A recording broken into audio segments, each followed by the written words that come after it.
지금 제 말을 아주 주의 깊게 들어주십시오. 60초만 완전히 집중해 주시기 바랍니다. 제가 지금부터 말씀드릴 내용이 내일 아침 건강하게 일어나시느냐, 아니면 새벽 4시에 화장실 바닥에 쓰러져 계신 걸 가족분들이 발견하느냐의 차이가 될 수 있기 때문입니다. 저는 이민준 박사입니다. 서울에서 의료원장으로 일하고 있으며 한국에서 20년 넘게 환자분들을 치료해 왔습니다. 저는 올해 73이지만 아직도 병원에서 하루 12시간씩 일합니다. 왜냐하면 한 분이라도 더 자신의 몸이 비명을 지르는 경고 신호를 무시하는 걸 보고만 있을 수가 없기 때문입니다. 지금 이 순간 제가 드리는 말씀대로 한번 해보십시오. 가능하시다면 일어나 보세요. 쉽게 일어나지 못하신다면 그것이 벌써 신호입니다. 이제 계단을 5칸 올라가 보십시오. 난간을 붙잡아야 할 것 같은 느낌이 드신다면, 다리가 콘크리트 덩어리처럼 무겁게 느껴진다면, 중간에 멈춰서 쉬어야 한다면 당신의 몸은 지금 도움을 요청하고 있는 것입니다. 이것은 평범한 피로가 아닙니다. 단순히 나이가 들어서 그런 것이 아닙니다. 이것은 당신 몸의 모든 세포 안에 있는 작은 발전소인 미토콘드리아가 하나씩 꺼져가고 있다는 신호입니다. 지난주 68살 되신 여성분이 강남에 있는 제 병원에 오셨습니다. 박 씨라는 분이셨습니다. 그분은 그냥 피곤하다고 말씀하셨습니다. 그냥 피곤할 뿐이라고 하셨습니다. 누구나 피곤한 거 아니냐고 하셨습니다. 제가 그분을 본 지 사흘 후 치료를 시작하기도 전에 그분은 아침 식사를 준비하다가 부엌에서 쓰러지셨습니다. 따님이 바닥에 쓰러져 계신 걸 발견했습니다. 목숨은 건지셨지만 이제 도움 없이는 걸을 수도 없게 되셨습니다. 모든 일상생활을 자녀분들에게 완전히 의존하게 되셨습니다. 모든 것을 말입니다. 제가 무슨 말씀을 드리는지 이해하시겠습니까? 피로는 단순히 졸린 것이 아닙니다. 피로는 완전한 신체 기능, 마비가 일어나기 직전에 몸이 보내는 마지막 경고 신호입니다. 여기서 제가 화가 나는 것이 있습니다. 사실 격분하게 되는 일입니다. 매일같이 4군데, 5군데, 6군데 다른 병원을 다니다가 제 병원에 오시는 분들이 계십니다.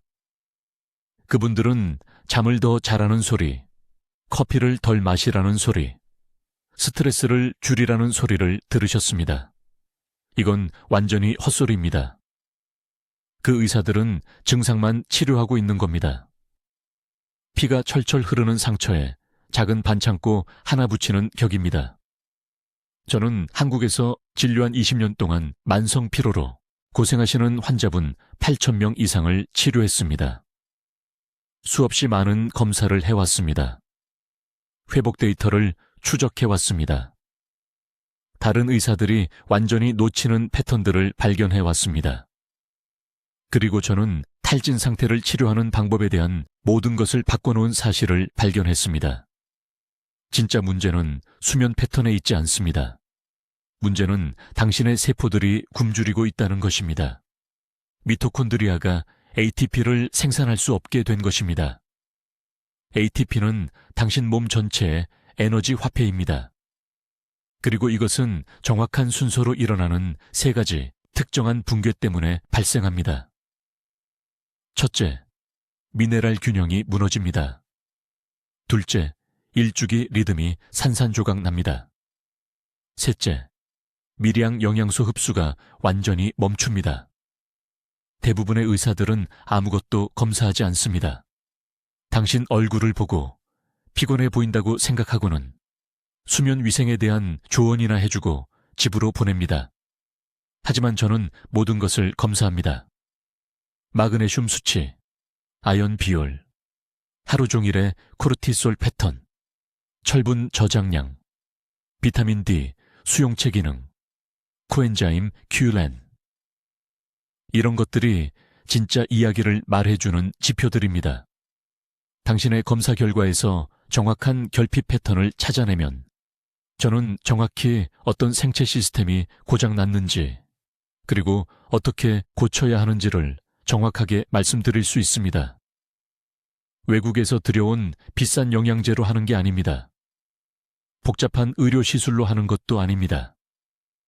여기 서울 어느 시장에서나 구할 수 있는 특정 음식들로 정확한 시간에 정확한 조합으로 먹으면서 세포 에너지를 근본부터 다시 세우는 3단계 프로토콜을 따르는 것입니다. 앞으로 20분 동안 저는 여러분께 모든 것을 보여드리겠습니다. 지금 놓치고 계신 경고 신호들, 담당 의사가 절대 확인하지 않는 검사 지표들, 수천 명의 제 환자분들을 완전한 탈진 상태에서 회복시킨 정확한 회복 시스템, 그리고 여러분이 아마도 매일 아침 하고 계실 미토콘드리아를 파괴하는 한 가지 행동. 하지만 먼저 이것이 얼마나 심각한 일인지 이해하셔야 합니다. 오전 10시만 되면 기진맥진하십니까? 점심시간을 넘기려면 낮잠을 자야 합니까? 계단 한 층만 올라가도 마라톤을 뛴 것처럼 헐떡이십니까? 그렇다면 지금 제 말을 아주 주의 깊게 들으십시오. 제가 지금부터 말씀드릴 내용이 수년간의 고통으로부터, 아니 더 나쁘게는 영구적인 장애로부터 당신을 구할 수 있기 때문입니다. 저는 이민준 박사입니다. 서울에서 20년 넘게 의료원장으로 일해왔고 병원에 걸어 들어와서 똑같은 말씀을 하시는 환자분 6,000명 이상을 치료했습니다. 피곤하다고 하십니다. 뼛속까지 피곤하다고, 영혼까지 피곤하다고, 일어났을 때도 피곤하고, 식사 후에도 피곤하고, 심지어 10시간을 자고 나서도 피곤하다고 하십니다. 그리고 여기 제가 두려워하는 것이 있습니다. 그분들 중 87%가 그냥 나이 들어서 그런 줄 알았다는 겁니다. 50살, 60살, 70살이 되면 피로한 게 정상이라고 생각했다는 겁니다. 그분들은 치명적으로 잘못 알고 계셨던 겁니다. 만성 피로는 피곤함이 아닙니다. 게으름이 아닙니다. 커피로 고칠 수 있는 것이 아닙니다. 피로는 당신의 미토콘드리아가 도움을 요청하며 비명을 지르는 것입니다. 미토콘드리아는 당신 몸의 모든 세포 안에 있는 발전소입니다. 이것들이 고장나기 시작하면 심장이 약해지고 뇌에 안개가 끼고 근육이 쇠약해지고 면역 체계가 무너집니다. 이것은 졸린 느낌에 관한 게 아닙니다. 이것은 당신이 경고 신호를 무시하는 동안 당신의 몸이 시스템 하나하나씩 꺼져가는 것에 관한 것입니다. 제가 절대 잊지 못할 환자분 이야기를 해드리겠습니다. 서울 강남구에 사시는 64살박 씨라는 분이었습니다. 작년 3월에 저를 찾아오셨습니다. 2년 내내 피곤했다고 말씀하셨습니다. 4군데 다른 병원을 다니셨다고 했습니다. 모든 의사가 혈액검사는 정상이라고 했답니다. 스트레스를 줄이고 잠을 더 자고 운동을 하라고 했답니다. 모든 걸 다 해보셨답니다. 아무것도 효과가 없었습니다. 점점 더 나빠지셨습니다. 제 병원에 걸어 들어오셨을 때는 20분도 서 있기 힘들어 하셨습니다. 부인이 옷 입는 것도 도와드려야 했습니다. 건설회사 관리자였던 이 자랑스러운 분이 셔츠 단추조차 스스로 채울 수 없게 되신 겁니다. 저는 대부분의 의사들이 절대 확인했습니다. 저는 그의 세포 내 마그네슘, 코큐텐 수치, 24시간 동안의 코르티솔 패턴, 그리고 혈액뿐만 아니라 조직 내 철분 저장량을 살펴봤습니다. 그리고 거기에 답이 있었습니다. 그의 세포 에너지 시스템이 완전히 망가져 있었던 겁니다. 그의 미토콘드리아는 에너지를 생산하는 데 필요한 기본 재료가 부족해서 굶주리고 있었습니다. 그의 부신은 수년간의 스트레스와 수면 부족으로 완전히 지쳐 있었습니다. 그의 세포들은 산화 스트레스에 빠져 허우적거리고 있었습니다. 마치 녹이 금속을 갉아먹는 것처럼 말이죠. 하지만 여기서 여러분이 반드시 이해하셔야 할 것이 있습니다. 박 선생님의 일반 혈액 검사 결과는 괜찮아 보였습니다. 완벽하게 정상이었죠. 그게 바로 숨겨진 위험입니다. 표준 의료 검사는 90%의 경우 진짜 문제를 놓칩니다.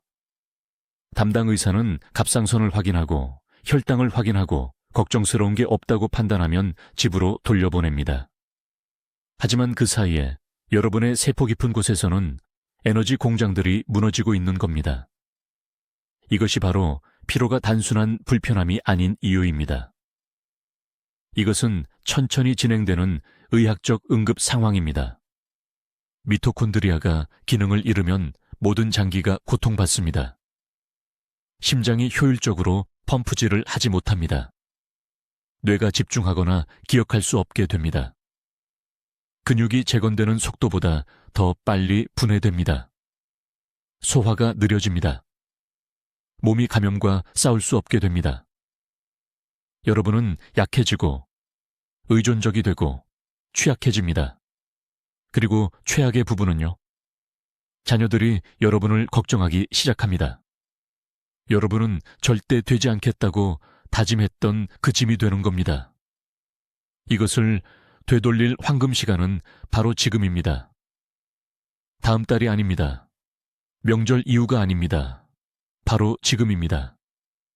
왜냐하면 미토콘드리아 기능이 임계점 이하로 떨어지면 회복이 10배는 더 어려워지기 때문입니다. 저는 너무 오래 기다린 환자들을 봐왔습니다. 그들은 결국 침대에 누워 지내게 되고 스스로를 돌볼 수 없게 되고 의자에 앉아서 삶이 지나가는 것을 지켜보게 됩니다. 하지만 저는 여러분께 놀라운 소식도 전해드립니다. 미토콘드리아 에너지는 회복될 수 있습니다. 저는 바로 여기 한국에서 수천 명의 환자들로 이것을 증명했습니다. 인체는 정확히 필요한 것을 정확히 올바른 순서로 제공받으면 놀라운 치유 능력을 발휘합니다. 자, 이제 여러분을 충격에 빠뜨릴 이야기를 하나 해드리겠습니다. 저는 여기 서울에 있는 제 클리닉을 찾아온 3,000명이 넘는 환자들의 검사 결과를 검토했습니다. 그들은 모두 같은 증상을 호소했습니다. 피곤하다는 것이었죠. 하지만 여기서 저를 두렵게 만든 것이 있습니다. 그들 중 90%가 표준 혈액 검사에서 완전히 정상 결과를 받았다는 겁니다. 의사들은 그들에게 아무 문제가 없다고 말했습니다. 그들은 잠을 더 자고 스트레스를 줄이라는 조언과 함께 집으로 돌려보내졌습니다. 하지만 잘 들으세요. 이 환자들은 미친 게 아니었습니다. 게으른 것도 아니었습니다. 그들의 몸은 의사들이 이해할 수 없는 언어로 도움을 요청하며 비명을 지르고 있었던 겁니다. 진짜 문제는 여러분의 세포 안에서 미토콘드리아라고 불리는 아주 작은 구조물 안에서 일어나고 있습니다. 미토콘드리아를 여러분 몸의 모든 세포 안에 있는 배터리 공장이라고 생각해 보세요. 여러분은 지금 이 순간에도 수조 개의 미토콘드리아를 갖고 있으며 그것들은 매 초마다 여러분이 생각하고 움직이고 숨쉬고 살아가는 데 필요한 에너지를 생산하고 있습니다. 하지만 이 공장들이 하나씩 하나씩 멈춰서기 시작하면 여러분의 혈액 검사는 여전히 완벽해 보입니다. 의사는 아무것도 발견하지 못합니다. 하지만 여러분은 아침에 침대에서 몸을 일으키는 것조차 거의 할 수 없습니다. 강남에 사시는 68세 박 여사님에 대해 말씀드리겠습니다. 그녀는 서울의 4개 병원을 다녀온 후 제 클리닉을 찾아왔습니다. 모든 의사가 그녀에게 같은 말을 했습니다. 검사 결과는 괜찮고 그냥 쉬기만 하면 된다고요. 하지만 박 여사님은 뭔가 심각하게 잘못되었다는 것을 알고 있었습니다. 그녀는 아파트 계단을 3번 쉬지 않고는 올라갈 수 없었습니다. 밤에 얼마나 잤든 상관없이 매일 오후마다 잠이 들었습니다. 그녀의 자녀들은 그녀가 우울증에 걸린 거라고 생각했습니다. 하지만 저는 다른 지표들을 살펴봤습니다. 저는 그녀의 혈액이 아닌 세포 내 마그네슘 수치를 검사했습니다. 코큐텐 수치를 확인했습니다. 하루 동안 4번의 다른 시간에 코르티솔을 측정했습니다. 그리고 거기에 답이 있었습니다. 그녀의 세포 내 마그네슘이 최적 수치보다 40%나 낮았습니다. 그녀의 미토콘드리아는 굶주리고 있었던 겁니다. 여기서 여러분이 반드시 이해하셔야 할 것이 있습니다. 표준 혈액 검사는 혈액 속에 떠다니는 것을 측정합니다. 하지만 여러분의 에너지는 세포 안에서 만들어집니다. 이것은 마치 자동차 연료 탱크 안을 들여다보는 대신 차고에 휘발유가 있는지 확인하는 것과 같습니다. 완전히 쓸모없는 짓이죠. 이것이 바로 한국에서 수천 명의 지친 사람들이 정상검사 결과를 받고 아무 문제가 없다는 말을 들으면서도 그들의 미토콘드리아가 죽어가고 있는 상태로 돌아다니고 있는 이유입니다. 두 번째 숨겨진 요인은 여러분의 일주기 리듬입니다. 여러분의 몸에는 미토콘드리아가 언제 가장 많은 에너지를 생산할지를 조절하는 내부 시계가 있습니다. 이 시계는 빛, 식사 시간, 그리고 온도에 의해 조절됩니다. 하지만 현대 생활이 이 시계를 파괴했습니다. 여러분은 어두운 방에서 일어납니다. 형광등 아래에서 아침을 먹습니다. 자정까지 파란 화면을 응시합니다. 여러분의 미토콘드리아는 혼란스러워집니다. 언제 에너지를 생산해야 할지 더 이상 알지 못합니다. 이것은 마치 노동자들이 무작위 시간에 나타나는 공장과 같습니다. 아무것도 효율적으로 만들어지지 않습니다. 저는 제 클리닉에서 중요한 것을 발견했습니다. 보충제만으로 에너지를 고치려고 하면 실패합니다. 수면만으로 고치려고 해도 실패합니다. 정확한 순서가 있습니다. 첫째, 핵심 미네랄, 특히 마그네슘, 칼륨, 나트륨의 균형을 맞춰야 합니다. 이 세 가지 미네랄이 미토콘드리아가 기능할 수 있는지 없는지를 조절합니다. 둘째, 빛 노출과 식사 시간을 이용해 일주기 리듬을 재설정해야 합니다. 셋째, 그리고 오직 셋째로 미토콘드리아가 재건하는 데 필요한 특정 미량 영양소를 추가합니다. 대부분의 환자들은 이것을 거꾸로 합니다. 비싼 보충제를 먼저 삽니다. 왜 아무것도 변하지 않는지 궁금해야 합니다. 그 이유는 기초가 무너져 있기 때문입니다. 모래 위에 집을 지을 수는 없습니다. 박 여사님은 제 정확한 프로토콜을 따랐습니다. 6주 안에 그녀는 쉬지 않고 5층 계단을 걸어 올라갔습니다. 오후의 피로가 사라졌습니다. 그녀의 자녀들은 그녀가 다른 사람이 되었다고 말했습니다. 하지만 우리는 복잡한 것을 하지 않았습니다.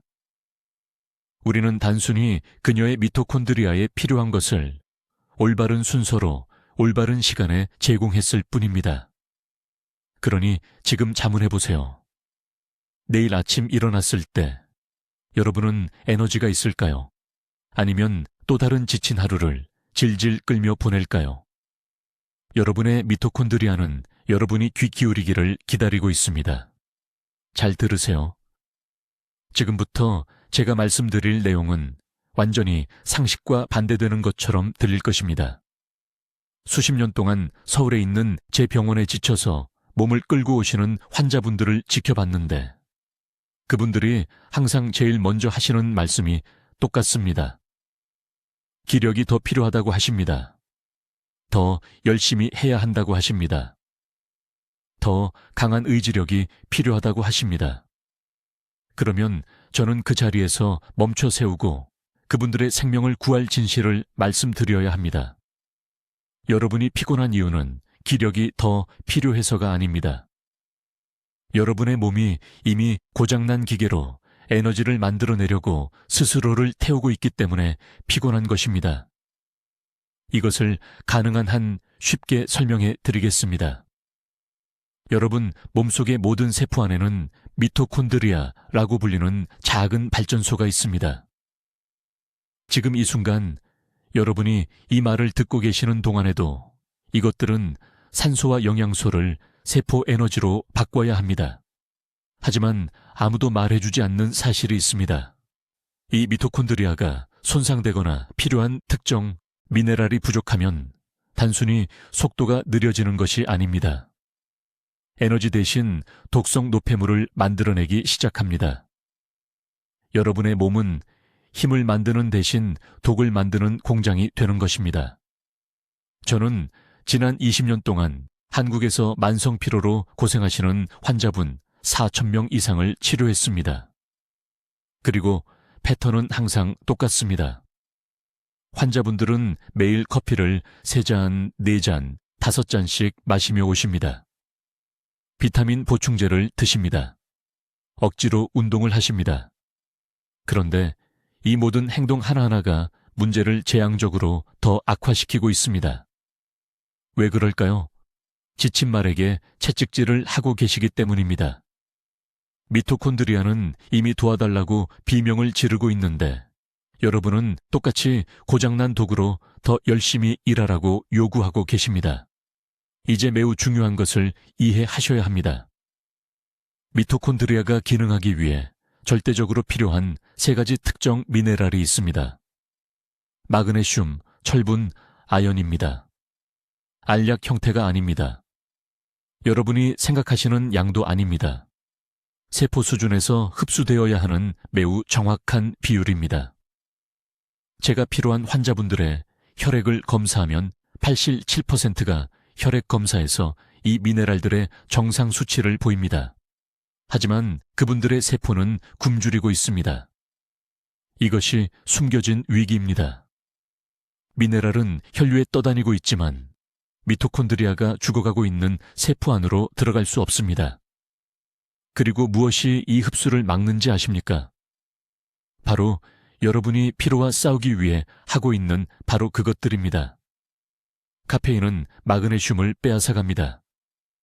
90분 이내에 몸 밖으로 끌어냅니다. 여러분을 살리고 있다고 생각하시는 아침 커피가 오후에 더 지치게 될 것을 보장하고 있는 것입니다. 강남에 사시는 박 여사님이라는 64세 여성분에 대해 말씀드리겠습니다. 그분은 제 병원 2층까지 계단을 겨우 올라오실 정도였습니다. 10년간의 만성 피로였습니다. 8명의 다른 의사들을 만나보셨습니다. 모두들 폐경이라고, 노화라고, 우울증이라고 말했습니다. 저는 혈액 검사가 아닌 세포 미네랄 분석을 했고 그분의 미토콘드리아가 몸에서 섭취하는 마그네슘의 18%만 받고 있다는 것을 발견했습니다. 18%입니다. 나머지는 배설되거나 세포로 들어가는 것이 차단되고 있었습니다. 저는 그분에게 특정 프로토콜을 적용했습니다. 보충제가 아닙니다. 정확한 시간에 정확한 조합으로 진짜 음식을 드시게 했습니다.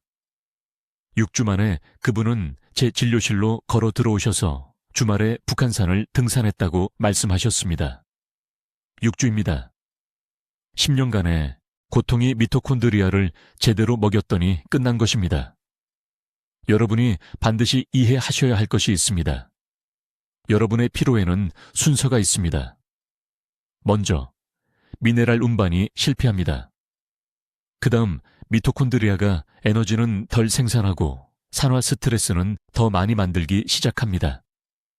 그러면 부신이 당황해서 이를 보상하기 위해 코르티솔을 여러분의 시스템에 쏟아붓습니다.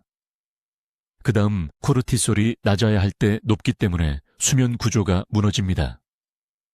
그리고 마침내 여러분의 일주기 리듬이 자연 광주기에서 완전히 분리됩니다. 대부분의 의사들은 마지막 단계만 봅니다. 수면제를 처방합니다. 하지만 수면제는 미토콘드리아 기능을 회복시키지 않습니다. 미네랄의 균형을 맞추지 않습니다. 코르티솔 패턴을 재설정하지 않습니다. 여러분은 진정된 것이지 회복된 것이 아닙니다. 이것이 사람들이 8시간을 자고도 지쳐서 일어나는 이유입니다. 의식은 없지만 여러분의 세포는 여전히 굶주리고 있습니다. 이것을 고칠 황금 시간은 바로 지금입니다. 미토콘드리아가 너무 손상되어 만성염증을 유발하기 전에 말입니다. 그 염증이 자가면역 질환이 되기 전에 말입니다. 여러분의 몸이 고장난 미토콘드리아에서 나온 독성 노폐물을 외부 침입자라고 생각해서 스스로를 공격하기 시작하기 전에 말입니다. 지금 목을 만져보십시오. 갑상선 양쪽을 부드럽게 눌러보십시오. 지쳐 있으면서 그 부위가 아프다면 여러분의 미토콘드리아 위기는 이미 갑상선에 도달한 것입니다.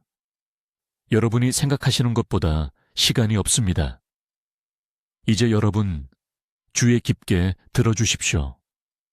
여러분이 자는 동안, 식사하는 동안, 앉아있는 동안 말 그대로 여러분의 에너지를 훔쳐가는 4가지 생물학적 배수구를 밝히겠습니다. 이것들은 교과서의 이론이 아닙니다.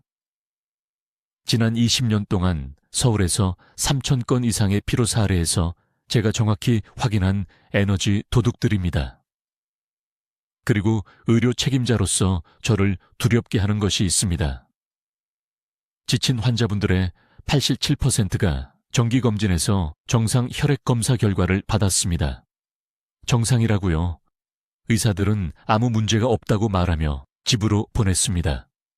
하지만 세포 수준에서는 재앙적으로 문제가 있었고 매일매일 더 악화되고 있었습니다. 첫 번째 에너지 배수구는 미토콘드리아의 마그네슘 고갈입니다.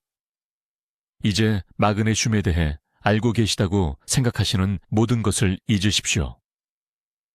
이것은 다리 경련이나 수면에 관한 것이 아닙니다. 저는 여러분 몸의 모든 세포 안에서 에너지 생산의 절대적 핵심에 대해 말하고 있습니다. 미토콘드리아는 충분한 마그네슘 없이는 음식을 사용 가능한 에너지로 전환할 수 없습니다. 그것은 인간 에너지의 점화 플러그입니다. 그리고 여기 악몽이 있습니다. 스트레스는 다른 어떤 미네랄보다 빠르게 마그네슘을 고갈시킵니다. 코르티솔이 급증할 때마다 마그네슘이 깨진 댐을 통과하는 물처럼 세포 밖으로 쏟아져 나갑니다. 저에게 강남에서 오신 박 여사님이라는 68세 환자분이 있었는데 계단 한 층을 겨우 올라오실 정도였습니다. 밤에 9시간을 주무시고도 잠들었을 때보다 더 지쳐서 일어나셨습니다. 담당 의사는 철분이 괜찮다고 말했습니다. 그녀의 갑상선은 괜찮았습니다. 하지만 제가 그녀의 적혈구 마그네슘을 검사했을 때 쓸모없는 혈청 검사가 아니라 실제 세포 수준을 검사했을 때 그것은 심각하게 낮았습니다.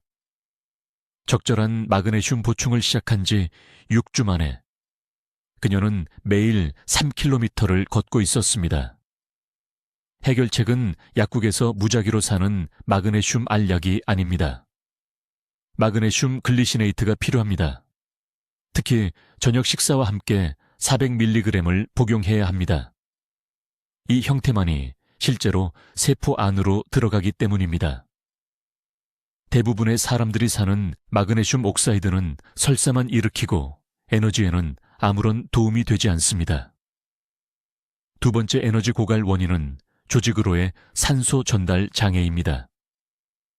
혈액이 산소를 운반하고 있을 수는 있지만 그 산소를 지친 근육과 뇌로 방출할 수 없다면 내부에서 질식하는 것처럼 느껴질 것입니다.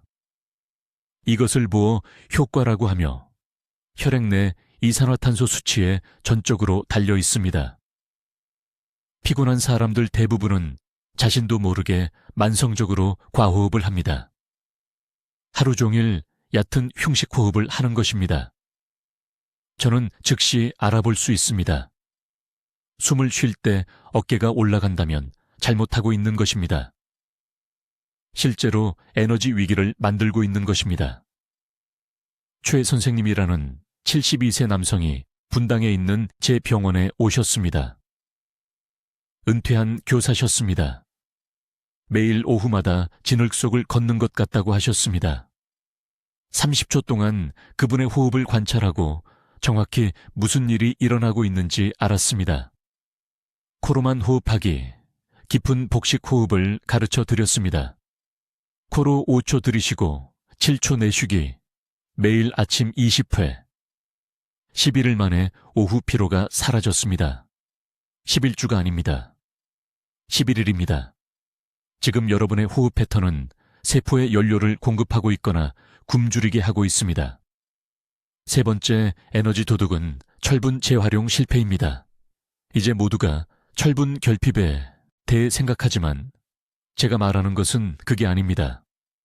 60세 이후 많은 사람들이 몸에 충분한 철분을 저장하고 있지만 그 철분은 잠겨 있고 사용할 수 없으며 낡은 파이프처럼 조직에서 녹슬고 있습니다. 문제는 염증이 철분 재활용을 차단하는 것입니다. 몸이 저장된 철분을 다시 혈액으로 옮겨 신선한 헤모글로빈을 만들 수 없습니다. 저는 페리틴 수치와 트랜스페린 포화도를 함께 검사합니다. 절대 하나의 수치만 보지 않습니다. 페리틴이 높지만 트랜스페린 포화도가 낮다면 철분이 갇혀 있는 것입니다. 해결책은 철분 보충제가 아닙니다. 그것은 상황을 악화시킵니다. 먼저 염증을 줄여야 합니다. 생선에서 나오는 오메가3 지방산, 매일 최소 2g. 서울에 있는 제 환자들에게 일주일에 최소 4번 고등어나 정어리를 먹으라고 말합니다. 그리고 강황에서 나오는 커큐민, 하지만 흡수되려면 반드시 후추와 함께 섭취해야 합니다. 이것이 자연스럽게 철분 저장소를 열어줍니다.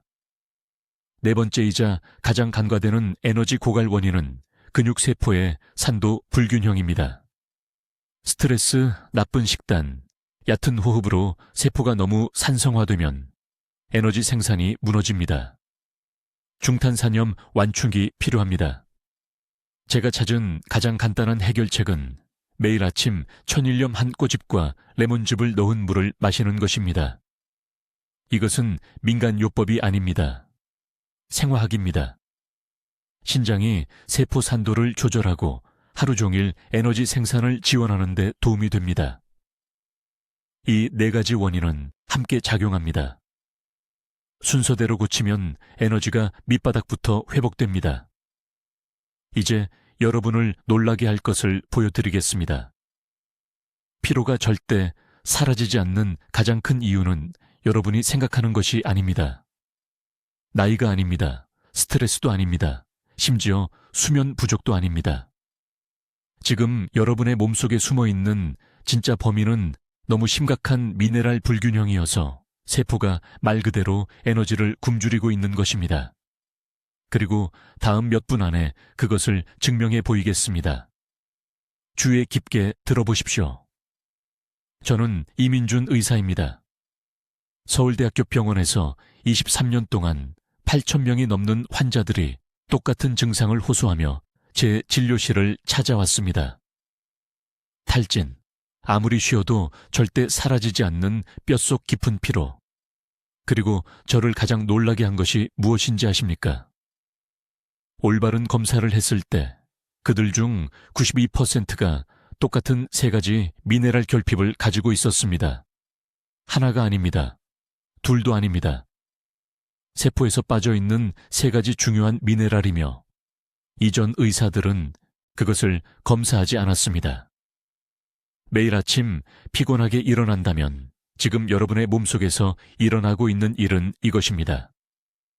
모든 세포의 작은 발전소인 미토콘드리아는 에너지를 만들기 위해 특정 미네랄이 필요합니다.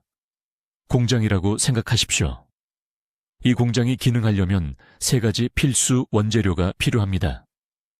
마그네슘, 칼륨, 그리고 올바른 흡수 가능한 형태의 철분. 이 세 가지가 정확한 균형으로 함께 작용하지 않으면 아무리 많이 먹거나 자도 세포가 에너지를 생산할 수 없습니다. 원재료 없이 공장을 운영하고 있는 것입니다. 불은 꺼진 채로 있습니다. 하지만 여기서 더 나빠집니다. 여러분, 대부분이 잘못된 형태의 미네랄을 복용하고 있고 그것들은 흡수되지 않고 몸을 그냥 통과하고 있습니다. 아주 구체적으로 말씀드리겠습니다. 마그네슘 옥사이드 보충제를 복용하고 계시다면 즉시 중단하십시오. 몸은 그것의 4%도 안 되게 흡수합니다. 병이에 돈을 버리는 것과 같습니다. 마그네슘 글리시네이트나 마그네슘 트러네이트가 필요합니다. 적어 두십시오. 차이는 작지 않습니다. 아무것도 느끼지 못하는 것과 2주 안에 세포 에너지를 회복하는 것의 차이입니다. 작년에 강남에 있는 제 병원에서 본 환자에 대해 말씀드리겠습니다. 박 선생님, 74세, 18개월 동안 4명의 다른 의사를 만난 후 저를 찾아오셨습니다. 너무 지쳐서 앉지 않고는 거리 끝까지 걸을 수 없었습니다. 배터리가 영구적으로 방전된 것 같다고 말씀하셨습니다. 이전 의사들은 그냥 나이 때문이라고 말하고 수면제를 처방했습니다. 하지만 제가 완전한 미네랄 검사를 했을 때 마그네슘 수치가 심각하게 낮았고 칼륨은 경계선이었으며 철분 페리틴 저장량은 겨우 12였습니다. 남성의 최소치는 50이어야 합니다. 저는 박 선생님께 정확한 프로토콜을 적용했습니다. 매일 아침 식사와 함께 마그네슘 글리시네이트 200mg, 오후 중반, 중간 크기 바나나 1개와 작은 한 줌의 칼륨 섭취를 위해 호박씨 한 줌을 드세요. 일주일에 3번, 흡수가 잘 되는 햄철분을 위해 소간이나 닭다리살을 한 회분씩 드세요. 철분제 알약이 아닙니다. 진짜 음식으로 섭취해야 합니다. 3주 만에 박 선생님께서 저에게 전화하셔서 아파트 근처 공원을 쉬지 않고 한 바퀴 다 걸었다고 말씀하셨습니다. 8주 만에는 손주들과 함께 북한산을 등산하셨습니다. 자, 여기서 모든 분들이 저지르는 중대한 실수가 있습니다. 이런 미네랄들을 그냥 아무렇게나 드시고 효과가 있기를 바라시면 안 됩니다. 순서가 중요합니다. 시간이 중요합니다. 철분과 칼슘을 함께 드시면 흡수를 놓고 서로 경쟁해서 둘 다 제대로 흡수가 안 됩니다. 마그네슘을 빈속에 드시면 설사를 하게 되고 아무것도 흡수되지 않습니다. 그래서 정확한 방법대로 따라 하셔야 합니다. 내일 아침 이것을 즉시 실천하십시오. 아침 식사 전에 미지근한 물 1컵을 드세요. 15분을 기다리세요. 그런 다음 단백질 20g이 들어간 아침 식사를 하세요. 계란 2개와 생선 1토막이면 되고 아니면 참깨를 넣은 순두부 1그릇도 좋습니다. 그 식사와 함께 마그네슘 글리시네이트를 드세요. 단백질과 건강한 지방이 흡수를 400% 높여줍니다. 400%입니다. 이건 추측이 아닙니다. 서울에서 진행한 임상시험에서 측정된 과학적 결과입니다. 이제 아주 주의 깊게 들으세요. 대부분의 사람들이 피로와의 싸움을 시작하기도 전에 여기서 패배하기 때문입니다. 아침에 활기차게 일어나느냐 아니면 유령처럼 하루를 질질 끌고 다니느냐를 결정하는 가장 간과되는 혈액 지표에 대해 설명드려야겠습니다. 서울에 있는 제 병원에서 지친 환자 4,000명 이상을 진찰한 결과 충격적인 사실을 발견했습니다. 만성 피로로 고생하는 환자의 87%가 일반 혈액 검사에서는 철분 수치가 완전히 정상이었습니다. 담당 의사들은 모든 게 괜찮아 보인다고 말했습니다. 하지만 제가 특정한 추가 검사를 한 가지 더 했을 때 번개처럼 진실이 드러났습니다. 그 검사는 혈청 페리틴 검사입니다. 지금 당장 적으세요. 혈청 페리틴은 현재 혈류에 떠다니는 철분이 아니라 체내에 저장된 철분 비축량을 측정합니다. 이렇게 생각해 보세요. 일반 철분 검사는 오늘 지갑에 얼마의 돈이 있는지 보여줍니다. 하지만 페리틴은 은행에 얼마나 저축해 놓았는지 보여줍니다. 지갑에는 현금이 있어도 저축은 완전히 바닥날 수 있습니다. 이것이 바로 여러분 몸속에서 일어나는 일입니다. 모든 세포 안에 작은 발전기인 미토콘드리아는 기능하기 위해 저장된 철분이 필요합니다. 페리틴이 밀리리터당 40 나노그램 아래로 떨어지면 세포의 에너지 생산이 무너집니다. 하지만 여기 범죄적인 부분이 있습니다. 대부분의 검사실 기준 범위는 페리틴이 15나 20까지 내려가도 정상이라고 합니다. 의학적으로는 허용 가능하지만 기능적으로는 치명적입니다. 기술적으로는 빈혈이 아니지만 완전히 지쳐있는 상태입니다. 저에게는 강남에 사시는 64 세박 여사님이라는 환자분이 계셨는데 2년 동안 5명의 다른 의사들을 만난 후에 저를 찾아오셨습니다. 제 진료실까지 계단을 오르는 것도 거의 못하실 정도였습니다. 매일 아침 물에 빠진 것 같은 느낌이었습니다. 일반 철분 수치는 정상이었습니다. 혈색소도 정상이었습니다. 하지만 페리틴을 검사했을 때 18이었습니다. 18이요, 세포 배터리가 거의 바닥난 상태로 돌아가고 있었던 겁니다. 이제 페리틴 수치를 높이는 것에 대해 반드시 이해하셔야 할 것이 있습니다. 모든 사람들이 여기서 결정적인 실수를 저지르기 때문입니다.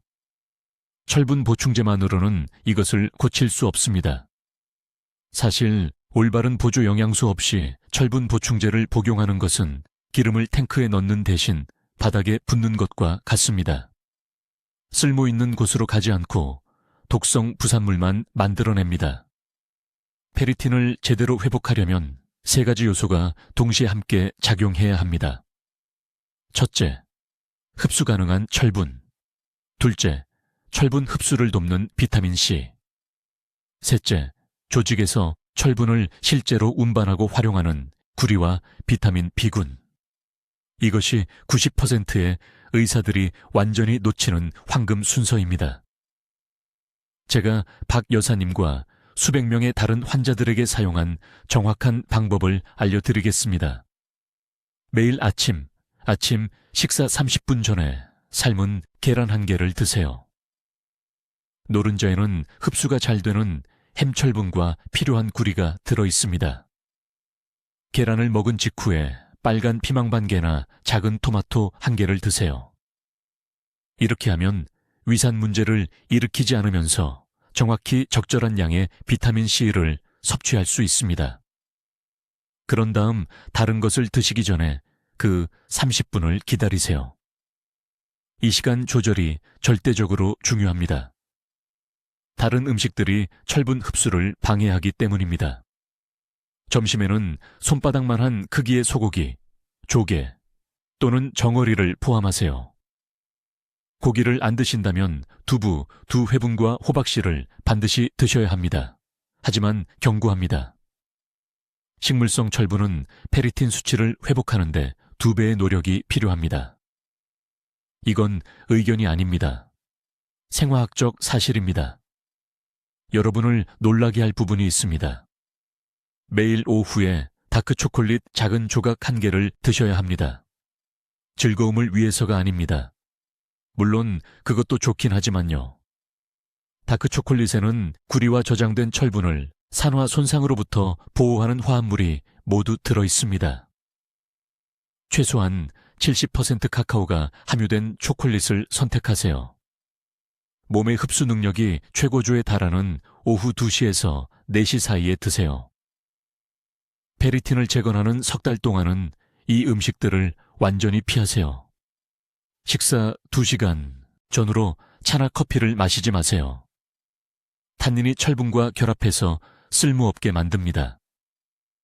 철분이 풍부한 식사와 함께 칼슘 보충제나 유제품을 드시지 마세요. 칼슘은 철분 흡수와 직접 경쟁합니다. 이것은 아침이나 점심에 우유, 치즈, 요구르트를 드시지 말라는 뜻입니다. 유제품은 저녁에만 드세요.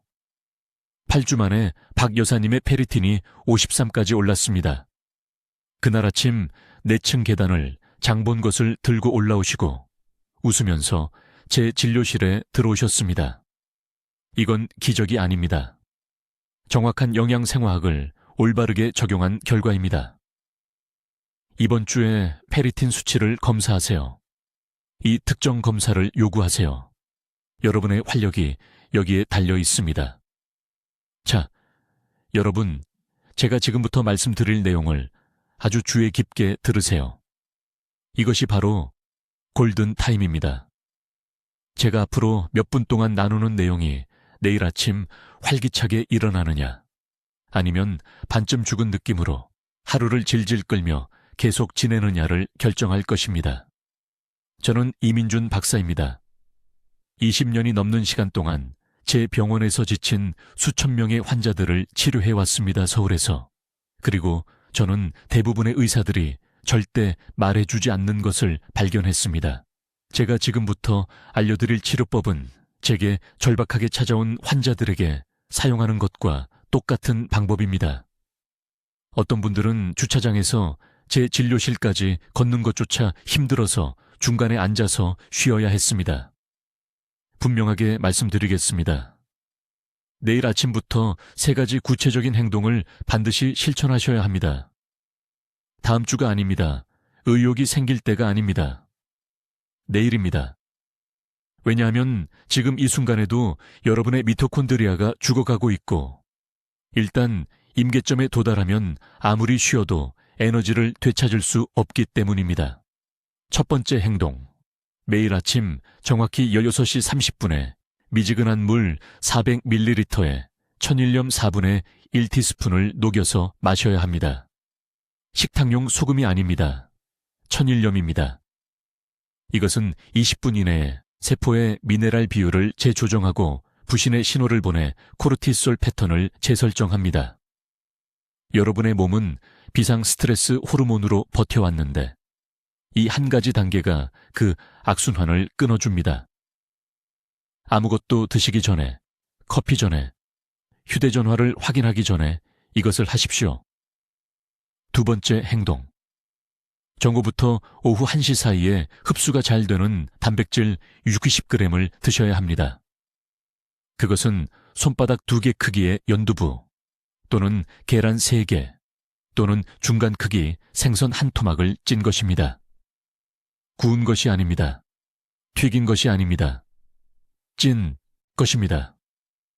왜 이 특정 시간인가요?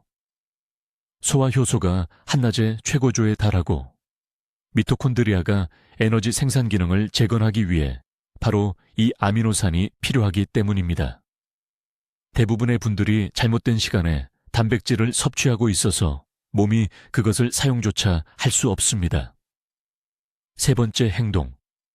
매일 저녁 정확히 9시에 집안의 모든 화면을 끄고 은은하고 따뜻한 조명 아래서 30분 동안 앉아 계십시오. 손과 손이 이 어둠을 감지해야 수면 중 깊은 세포 회복을 촉발하는 멜라토닌을 생성합니다. 이것은 협상할 여지가 없습니다.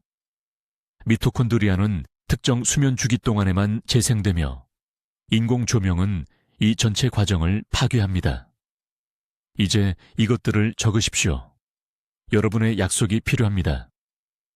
이 3가지 행동이 기초이지만 제 완전한 치료법에는 4가지 중요한 단계가 더 있습니다. 차가운 음료 마시는 것을 즉시 중단해야 합니다. 찬 액체는 소화 시스템에 충격을 주고 효소 활동을 40% 감소시킵니다. 모든 것은 미지근하거나 실온이어야 합니다. 점심과 저녁 식사 후 정확히 12분 동안 걸어야 합니다. 식사 전이 아닙니다. 식사 후입니다. 이것은 소화 과정 중에 조직으로의 산소 전달을 활성화하는데 바로 그때 몸이 산소를 가장 필요로 합니다.